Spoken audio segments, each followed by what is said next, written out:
कि हम स्कूल में वो कर रहे हैं टॉपिक एवोल्यूशन कर रहे हैं, और मैं ज़रा कंफ्यूज थी कि क्या हम मानते हैं या नहीं मानते हैं। किस चीज़ को? एवोल्यूशन को। एवोल्यूशन को तो हम मानते हैं, लेकिन उस थ्योरी को नहीं मानते जो डार्विन ने पेश की गई है।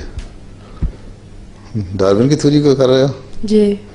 वो तो कहता है ना तुम पहले कीड़ा था, फिर ये बना, फिर वो बना, वो बना। ये एवोल्यूशन नहीं है। इंसान ही था, और इंसान की अपनी एक पहले एक बुनियादी एक फॉर्म थी जिसमें से तरक्की करते करते करते ये इंसान बना। तो हम वो मंकी से हम नहीं, मंकी से नहीं है। मंकी से मंकी बनते गए हैं।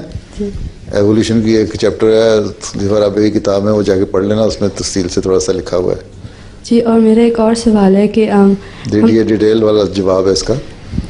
लेकिन ना हम मंकी से बने हैं ना कीड़े। वो तो कहता है ना एक बीटल हाथ में, एक साथ में बीटल है, एक साथ में बीटल है। ये बीटल जो थे पहले इसकी ये फॉर्म थी, फिर उसकी चेंज होता होता ये चला गया, इससे फिर ये फलां बना, और इसी से वो सबूत देने की कोशिश करता है कि मंकी बना और फिर मंकी से इंसान बना।